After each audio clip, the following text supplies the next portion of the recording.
নমস্কার বন্ধুরা, কেমন আছো সবাই? আশা করছি ভালো আছো। আজ আমি আবারও একটি নতুন নিরামিষ রেসিপি নিয়ে হাজির হলাম। সেই রেসিপিটি হলো ঘরোয়া স্টাইলে নিরামিষ সয়াবিনের কোপ্তাকারি। এটি খুব কম উপকরণে খুব সহজে রান্না করা যায় আর খেতেও হয় দারুণ টেস্টি। যারা নিরামিষ খেতে ভালোবাসেন তাদের জন্য আজকের রেসিপিটা একদম পারফেক্ট। আর এই কোপ্তাগুলো এতটাই সফট হয় যে ভাত বা রুটির সঙ্গে খেতে অসাধারণ লাগে। তাহলে শুরু করা যাক আজকের রেসিপি। ও হ্যাঁ, তার আগে আমার ইন্ট্রোটা দিয়ে দেই। নমস্কার, আমি হলাম তিথি, আর তিথির রান্নাঘরে তোমাদের জানাই স্বাগত। তোমরা প্লিজ এই তিথির রান্নাঘরের চ্যানেলটি সাবস্ক্রাইব করে পাশে থেকো।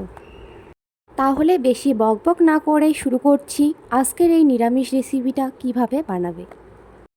তার আগে জেনে তো নাও কী কী উপকরণ লাগবে।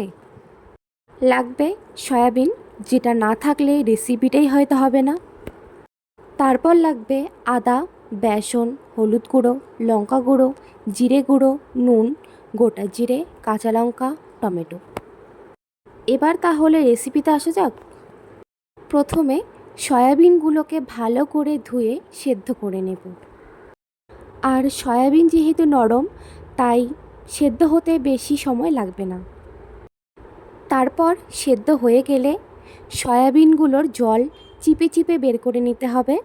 তারপর মিক্সারে দিয়ে পেস্ট তৈরি করে নিতে হবে। তারপর সেই পেস্ট করা সয়াবিনের মধ্যে একে একে দিয়ে দিতে হবে নুন, হলুদ গুঁড়ো, জিরে গুঁড়ো, ধনে গুঁড়ো, লঙ্কা গুঁড়ো, বেসন, আদা বাটা, কাঁচা লঙ্কা বাটা। আমি আদা আর কাঁচা লঙ্কা সয়াবিনের সঙ্গে একসঙ্গে পেস্ট করে নিয়েছি। তারপর সব কিছু ভালো করে মেখে নিতে হবে। তারপর কড়াইয়ে তেল দিয়ে ভালো করে গরম করে নিয়ে সেগুলোকে একটা শেপ দিয়ে তেলে ছাড়তে হবে। এবার সেগুলোকে ভালো করে ভেজে নিয়ে তুলে ফেলতে হবে। তারপর এইদিকে আমি একটা লিকুইড মশলা রেডি করে নিচ্ছি। সেটা হচ্ছে হলুদ গুঁড়ো, লঙ্কা গুঁড়ো, জিরে গুঁড়ো, ধনে গুঁড়ো দিয়ে। তারপর ওই তেলেই গোটা জিরে, কাঁচা লঙ্কা, আদা বাটা একটু ভেজে নিতে হবে। তারপর টমেটো কুচি দিয়ে ভালো করে ভেজে নিতে হবে। ভালো করে ভেজে নেওয়ার পর ওই লিকুইড মশলাটা দিয়ে দেব। তারপর ভালো করে ঘেঁটে নিয়ে একটু ঢাকনা দিয়ে দেব। তারপর ঢাকনাটা সরিয়ে ভালো করে কষিয়ে নেব আস্তে আস্তে। ভালো করে কষিয়ে নেওয়ার পর পরিমাণ মতো জল দিয়ে স্বাদ মতো নুন দিয়ে দেব এবং ঝালের জন্য দেব একটু গোলমরিচ। তারপর ভেজে রাখা সয়াবিনের কোপ্তাগুলো সেই ঝোলের মধ্যে দিয়ে দেব। তারপর ধনেপাতা কুচি, একটু গরম মশলা দিয়ে ভালো করে ঘেঁটে নেব এবং কিছুক্ষণ অল্প অল্প করে জাল দিয়ে উপরে একটু ঘি ছড়িয়ে নামিয়ে নিলেই রেডি নিরামিষ সয়াবিনের কোপ্তা।